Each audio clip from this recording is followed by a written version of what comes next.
Hello everyone, this is part 10 of What If Naruto Passed the Genin test, and I hope you guys enjoy this video and to like, to subscribe, to share, and check out the playlist, to see more comment down below.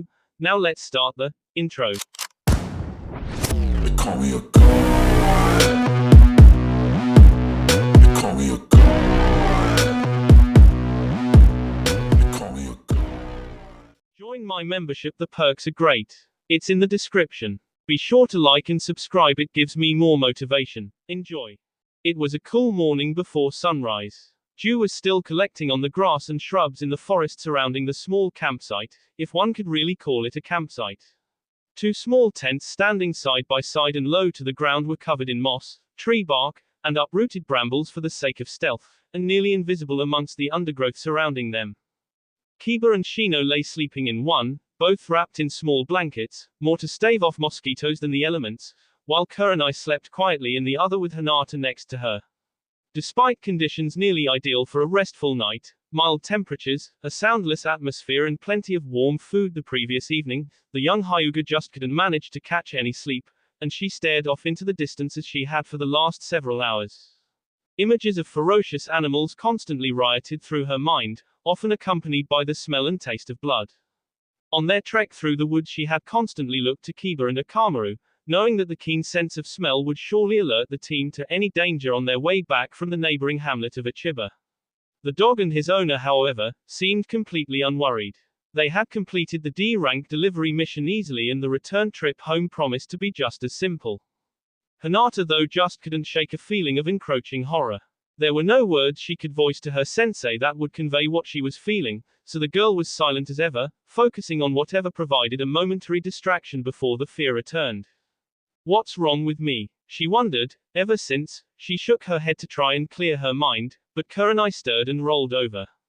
The woman opened one red eye and glanced at Hinata sleepily. What's the matter? Asked the gloomy-haired woman. Nothing, said Hinata quietly. I was just getting up to go wash up before the others do. Fine, said Kurenai, just don't go too far. There's a stream about 5 minutes east of here. Want some company? The Junin smiled warmly, knowing Hinata was generally the type to not want to go far alone. So she was surprised when Hinata shook her head and quietly got out of the tent. No, I'll be all right. Sure? Asked Kurenai, not entirely sure if she'd heard her student right. Hinata didn't acknowledge the question but rather simply began to make her way out into the forest and towards the stream. As she walked, hands clutched together to her chest, her thoughts floundered around in her mind with no real rhyme or reason. They swayed back and forth between her troubled sleeping of late and the ease of the missions she'd taken, from Naruto to Neji and back again. Why can't I get any rest anymore? She asked herself as she reached the small body of flowing water. Why can't I sleep without dreaming such horrible things? She knelt down by the stream, which was no wider than 4 or 5 feet, despite being at least 2 yards deep, and cupped the water in her hands. She splashed it up against her face and shivered at the sensation.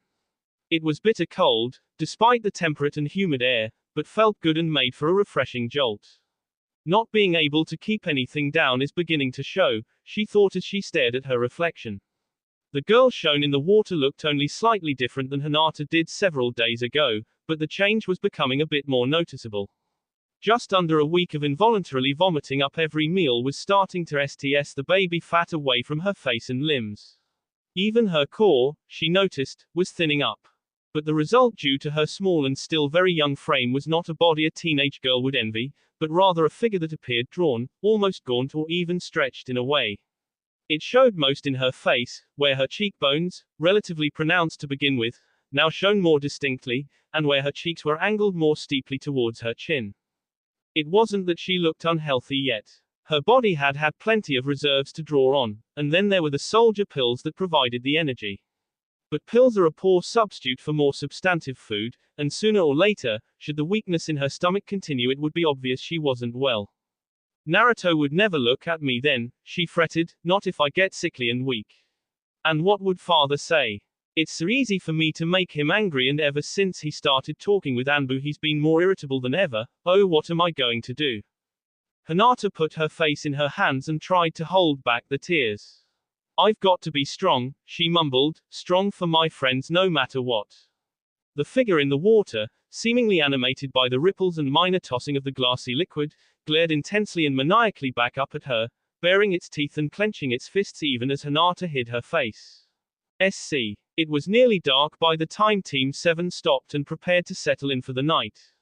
They had made good time if nothing else. Having left more than 160 miles behind them, they were almost to 3/4 of the way through their TS, though they would have been farther along if not for the Hokage's decision to send them on a different route to avoid the main roads.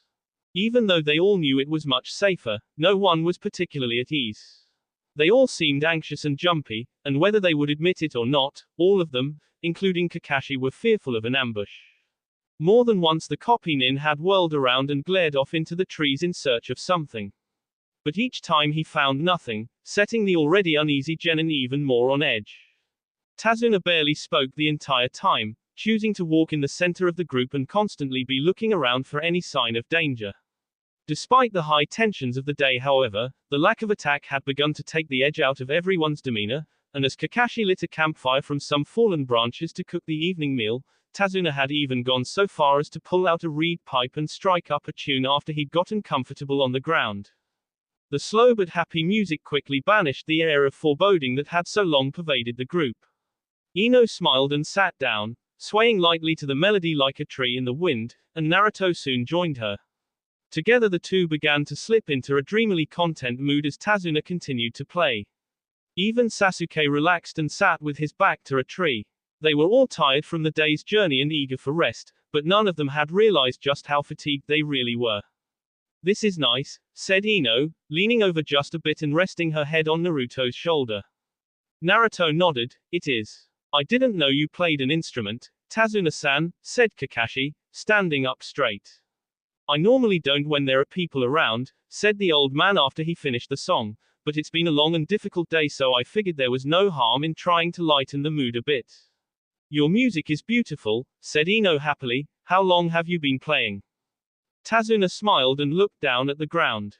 "I've had this pipe for almost 40 years, but I've just recently taken it up." The old man started into another song, this one much more somber, but no less enjoyable. They all quieted down, though Kakashi remained standing and alert to any activity in the forest outside the camp. Slowly, he wasn't sure exactly how it happened, Naruto lay back on the ground and put his arms beneath his head as a pillow. It finally hit him that he was genuinely tired and, despite his best efforts to the contrary, his eyes slowly slipped shut. He wasn't asleep, but neither was he totally awake. Naruto was still aware that Ino was somewhere near, nonetheless he couldn't tell if she was upright or lying down. Either way though, he was glad to have her company. Sasuke leaned back a little more, and closed his eyes, even as he drew a kunai from his pouch and drifted off to sleep himself. The raven-haired boy soon shifted in his sleep to lay flat on the ground, with the weapon securely tucked under warm as he wore on his forearms, so he could easily access it if necessary. "Looks like your students are tired," said Tazuna, after another song as he glanced about the camp, counting 3 dreaming 12-year-olds. "The day was just as hard as ours has been," said Kakashi, still looking out into the forest. "Even harder perhaps, they are after all only children. And yet here they are, braving the same dangers as someone as experienced as yourself." The copy nin grimaced. "You're right," he said, glancing at Naruto laying flat on his back, and Ino who was curled up close beside him. "They've already seen horrible things and they've already lost people who were close to them." "You're referring to that pink-haired girl?" asked Tazuna. "No." Kakashi shook his head. "Sakura's going to be all right. But all 3 of them have either never had, or lost family and friends. The thing that makes them special is that they live with it and work through it. Having friends helps to, I'd imagine," said Tazuna, looking at the 2 blondes. "It does," Kakashi trailed off, though. The 2 slipped into silence, and eventually Tazuna put away the small pipe and lay down, placing his pack beneath his head. Kakashi however was not so quick to rest. He stood and paced around the edges of the camp, silent but fidgety. "What the hell are you?" he wondered, watching a still shadow hiding in the dark beside a tree. He couldn't detect any chakra signature from it, nor could he hear it or tell if the shape was moving at all. Kakashi really didn't even know if he was even seeing it, but using the Sharingan would be risky, opening it could prove to be an unnecessary drain on his energy. Then, Just as Kakashi reached to raise his forehead protector to have a good look, it instantly was gone. The presence, the feeling of being followed and the shape all disappeared completely. Damn it. Kakashi mentally cursed, now I'll never know. SC. Good. Much better than before, rumbled Kyuubi from within his cage, now just concentrate on staying in constant motion. It's far more difficult to hit a moving target than it is to pin a sitting duck to the ground. Naruto grinned as he hopped around within the bright red circle, nearly a dozen feet in diameter. In each hand he held one of the wakizashi he'd received from Ino's grandmother, and with them he fended off dozens of kunai and shuriken that came at him in waves every few seconds. The projectiles were thrown by invisible ninjas from beyond the edge of the circle, and whistled through the air with incredible speed and force. Each time Naruto parried one of their attacks, the chamber would fill with a metallic ring, though he never once faltered under the shock of the strike. I think I'm getting stronger from all of this, said Naruto between waves. He ducked under another shuriken and spun blearingly around, flicking the swords around to fend off nearly an entire wave of its counterparts. I mean, blocking kunai moving this fast would have numbed my hands a few weeks ago. No Kit, said Kyuubi, remember, in here you learn to use the strength you already have effectively. All the training in this world won't make you any stronger in the real world, but it teaches you coordination, balance, and control. Might I make a suggestion? The condescension in Kyuubi's voice was obvious, but Naruto didn't mind. He'd gotten used to the fox's jeering and masked cynicism after the months, and, in all reality, it was more a matter of days, but since the passage of time was so slow in his mind, it was for all purposes months he'd spent under its tutelage. Name it, said the Genin, unless it's something like your weird fixation on raw meat. Kyuubi shook his head and made his strange growl out of chuckling noise. No Kit, I've given up on showing you the pleasures of eating uncooked game. What you should do though is to buy yourself some kind of weighted clothing. What? Naruto asked, parrying the next wave. The blonde rushed forward, still whirling the wakizashi around in the defensive manner he'd nearly mastered, as a lone ninja leapt into the circle. When we reach the wave, you should go to one of the vendors' shops, preferably a blacksmith, and request that they make you some fastening of a very dense metal that you could wear under your clothes to weigh yourself down. Naruto disappeared in a puff of smoke, just as the ninja lashed out with a glaive, and materialized just behind him. The enemy nin barely had the time to turn around before his vision was suddenly blotted out by Naruto's sandal. The figure in black collapsed to the ground and Naruto landed just in time to block out and dodge another wave of sly projectiles. Why would I do that? Asked Naruto as he plunged the blade into the ninja's chest and sped it back out. Don't I want to be as mobile as possible during a fight? Brilliant observation, murmured the demon as Naruto flung one sword at another ninja who leapt in, skewering his abdomen. But during training and everyday life out there, it would behoove you because then every motion you made would be strengthening you. Naruto yanked his free hand away from the enemy nin, and the glint of a thin wire, running from Naruto's sleeve to the small pommel of the weapon appeared in the light as the blade returned to its master's hand not a second too soon. The air filled with a shrill whistling as hundreds of missiles whizzed straight for the young ninja. But wouldn't that throw my balance off when I took him off for a fight? Asked Naruto as he jumped around like a flea to avoid being thoroughly aerated. Try as he might, however, even his best efforts couldn't hold off everything, and several of the smaller projectiles nicked his legs. It would, rumbled the fox as Naruto fell to the ground whimpering, unless of course you were to have some kind of constant training without them, say here for instance. Gotcha, growled Naruto, hobbling to his feet. Can I call it a day? I mean I can barely stand with my legs like this. No, Kyuubi said flatly, smirking just a bit. Immediately the no less than 6 black figures jumped into the circle, each with their own unique weapon. Oh come on, sighed Naruto. Push yourself Kit. That's why we're here. SC. This blasted sand is getting everywhere, Shikamaru mentally GSED as he trudged through the fine rock, often sinking into his ankles or deeper depending on how heavily he stepped. It's hot, there's no protection from the sun, and I'm losing feeling in my feet. It's got to be 110 degrees inside this stupid getup. I can feel my breath just heating up the inside of this stupid mask. I'm just not cut out for this whole Anbu thing. It's far too troublesome.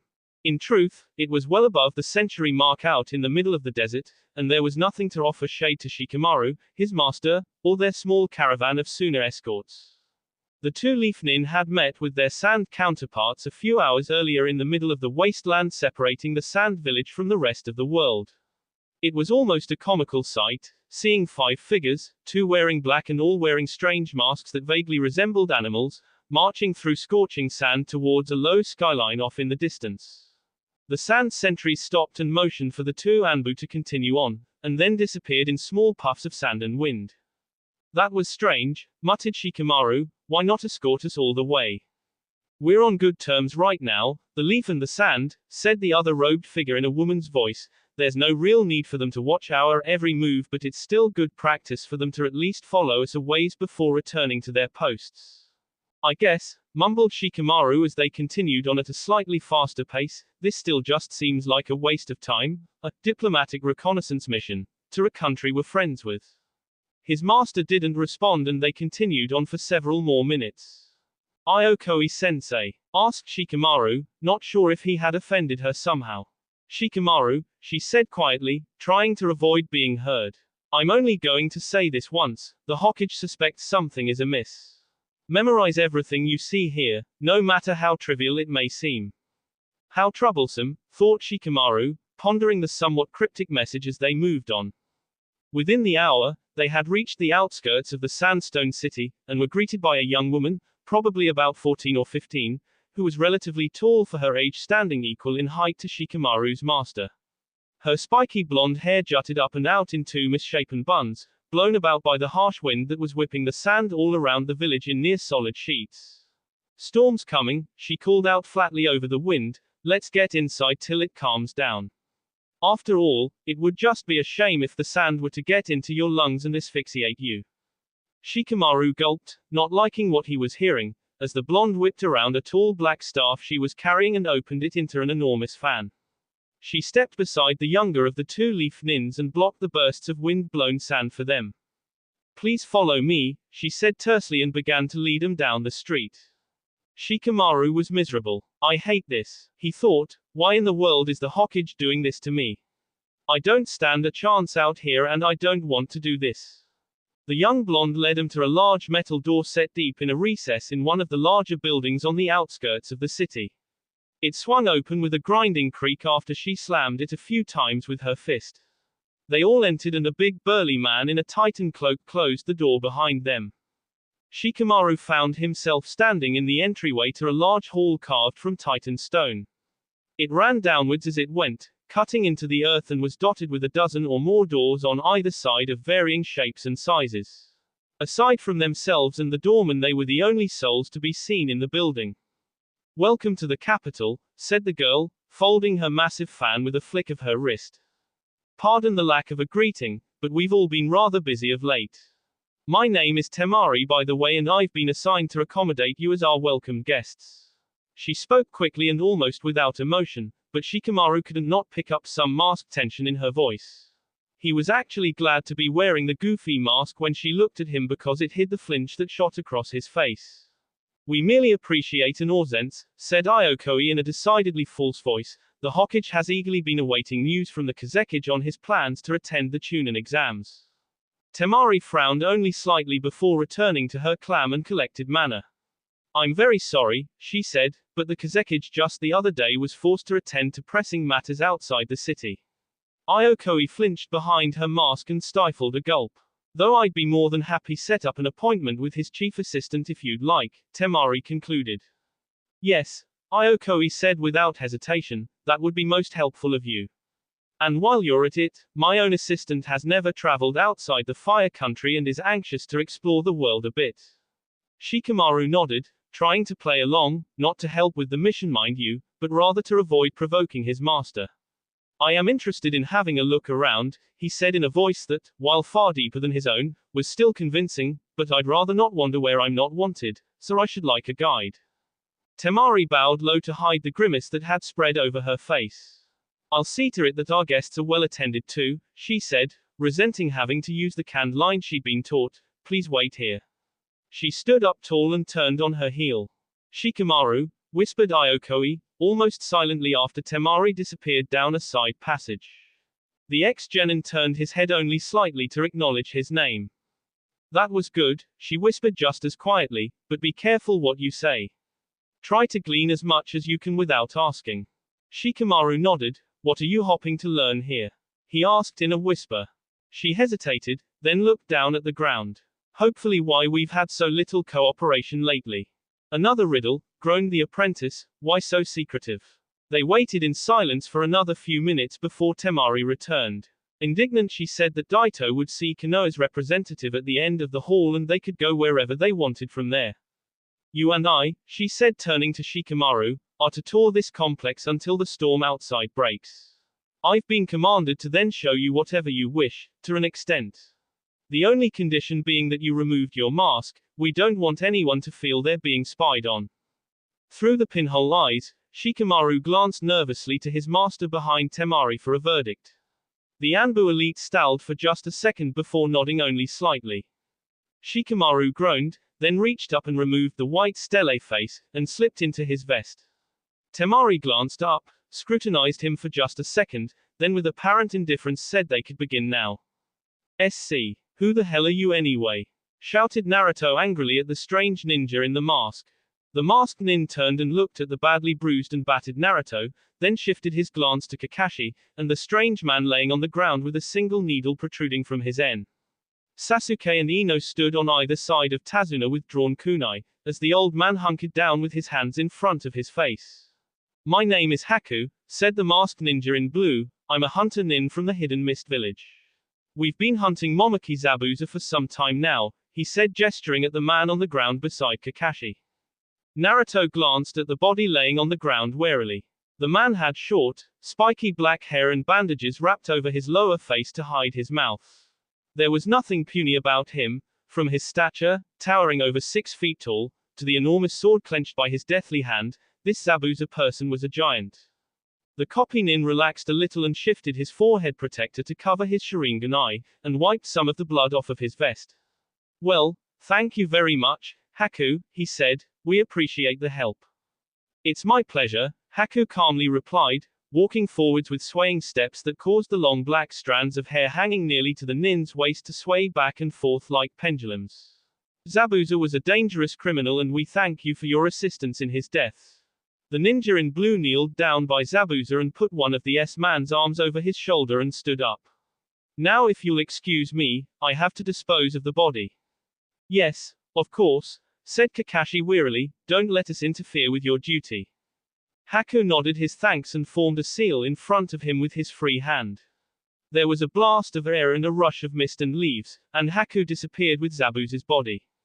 Everyone breathed a sigh of relief as soon as the demon of the mist was gone. From the moment he ambushed him to the very second before Haku ended the battle by killing the missing nin, no one had expected to make it out alive. Even Kakashi had been fighting like a man possessed to protect not only himself, but also Tazuna and the Genin, all of whom Zabuza was simultaneously targeting. Ino ran for Naruto and threw her arms around him. He returned the affection and groaned with fatigue. The young Kunoichi buried her face in his shoulder. That was the most stupid thing I've ever seen anyone do.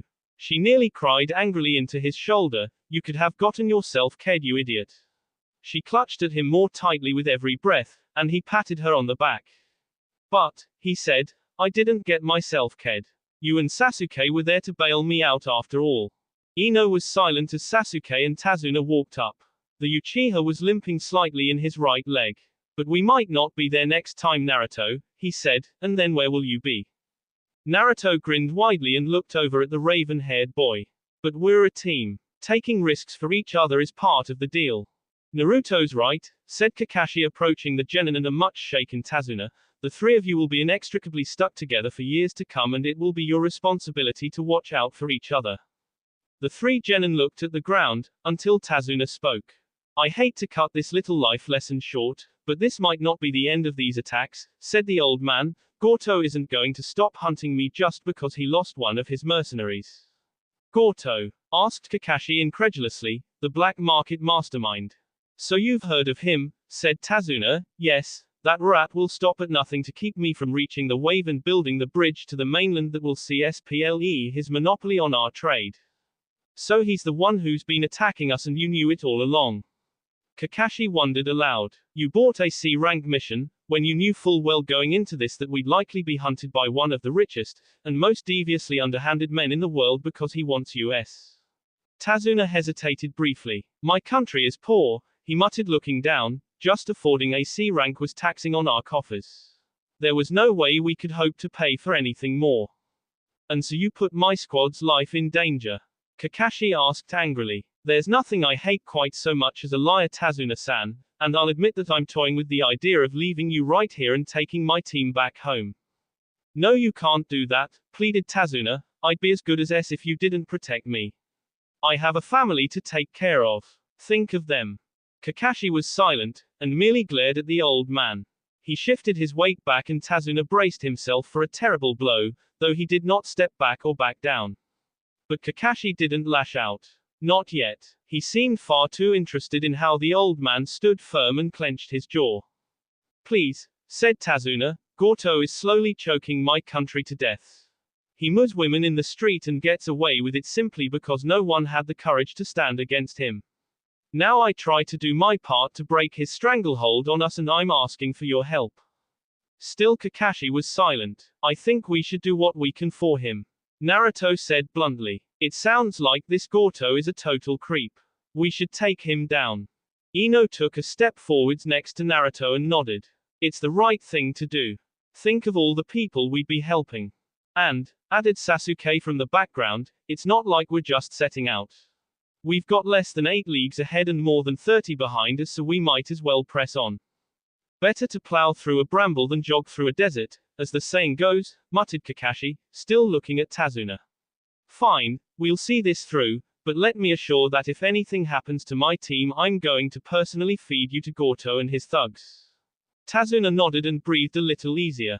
Thank you, I realize the dangers, but you'd be literally saving the lives of hundreds of people. I suppose, said Kakashi in a somewhat less heated voice, turning to resume the march. Let's continue. The Genin nodded and together the group of 5 began to press forward down the path through the thinning jungle. Kakashi was at the head, keeping a wary eye out for any sign of danger, but he moved more sluggishly than before. It was more than a hobble in his injured left leg. He seemed to almost be dragging his feet. Are you alright, Kakashi-sensei? Asked Naruto, taking notice of his teacher's pace.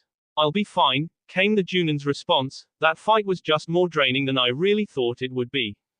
Alright, said Naruto slowly, you don't look okay. Kakashi looked back smiling. No worries, he said, I just need to recover a bit. Using the Sharingan can take a lot out of me, so you'll have to forgive me if I'm a little slow and short-tempered. I know where we are, Tazuna interrupted, as the others all turned to look at him. Oh, what a stroke of luck.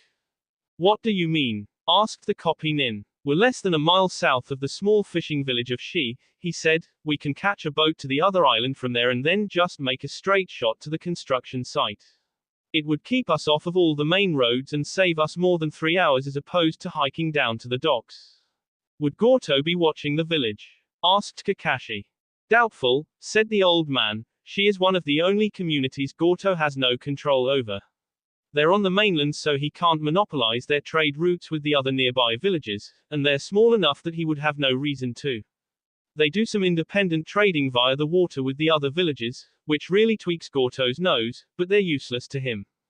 Sounds like a plan, said Naruto as the others nodded. The 5 of the altered course a little and eventually broke through the woods and emerged onto a sandy beach.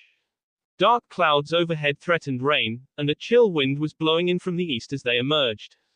The beach sloped gradually down for about 100 or so yards before it was broken by a low wall made of crates and driftwood. The wall was no higher than a man's waist, and encompassed a small group of ramshackle buildings. There were maybe 20 of the huts all huddled together about a minute's walk from the waves of the channel. That, my friends, is She. They're usually an inviting bunch, always eager to welcome guests in and feed them, laughed Tazuna. They're a community of about 19 or so families, though I'm not sure what the wall is for since there aren't really any predators in the area. Where are all the people? Asked Ino as they approached. I don't see anyone. Neither do I, Kakashi said warily. Most of them fish, said Tazuna as they reached the wall and hopped over, so they'd be out on the water. I don't think so, Ino said in a voice near a whimper as she put one hand over her mouth and pointed with the other. The others all followed her gaze to the nearest of the slum houses. Its roof was dilapidated, and looked ready to collapse in, while the only window was broken and bits of shattered glass lay mixed in with the sand all around. The front door was hanging off only one of its rusty hinges, leaving a gaping portal into the house. And it was Teresa's figure on that threshold to which Ino was pointing. A man was laying on his back, half in half out of the house. There was a bloody dagger in his hand and a club in his other clenched fist. His face was twisted into a snarl of rage and pain. The sand on which he rested was red as crimson. Dry trails of the once thick fluid had caked down his shirt around the monstrous gash in his chest. "My God," muttered Tazuna as he slowly turned his head and scanned the surroundings. There were similar scenes all over. A dozen or more men lay in the shadows of their homes, rent open by ferocious blows, and clutching at makeshift weapons. "Search the huts," said Kakashi quietly. "The three of you look for survivors. Tazuna is with me." The Genin nodded and carefully set out into the tiny village. When they came to the first door and looked inside and nearly choked. Lying in the middle of the one-room apartment, there was a lone woman. She was curled in the fetal position and her clothes were stained a brown from numerous wounds that covered her from head to toe. In her arms, she clutched a small bundle of cloth that bore the same color as her blood-stained clothes. Ino took a step forward and knelt down by the woman. Tears had begun to well in her eyes, and by the time Naruto got down beside her, she was crying. "You don't need to see this," said Naruto, putting his hand on her shoulder. "Let's get out of here." Ino didn't hear him. She looked up and put a hand on the brown swaddling linens and slowly pulled them away. Behind the cloth, there was the pale and unblemished face of a young baby. She couldn't have been more than a year old. The baby wasn't breathing. Ino gasped, then fell back on her hands and clenched her eyes shut. "What kind of monster could do this?" she cried. "Who could be so heartless?" "Goto," muttered Tazuna from the doorway. The Genin looked back to see Kakashi and Tazuna standing in the doorway. "We should be going." Naruto helped Ino to her feet, and she leaned on him for support as they exited the house, and walked through the village as one group. In every house the sight was the same. Men, women and children alike were all cut down by swords and daggers, and shot down by arrows. More than once Ino threw up, and even Sasuke's stomach weakened at the constant sight of merciless destruction. All over there were crates of goods set open and their contents scattered over the sand. The fishing boats and the small flats for transporting bits of cargo all were torn apart or had holes knocked in the bottom so they couldn't sail. A makeshift warehouse for storing goods had been turned into a waste heap. "So this is what happens when someone refuses to bow to a monster," mumbled Naruto as Tazuna and Team 7 stood on the shore, watching the waves wash up onto the sand.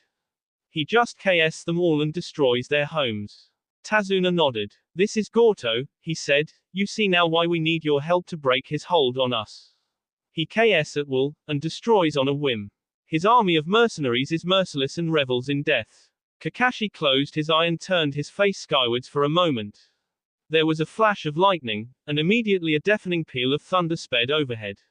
The ground shook violently with the intensity of the sound, and a harsh wind blew in from the waters. Without an beginning drizzle at all, the clouds burst and a torrential rain began to drench the sand. "You have our full backing, Tazuna-san," Kakashi said with no reservations. That will be all for this video. Be sure to like, subscribe, share, and comment down below for more videos. Goodbye.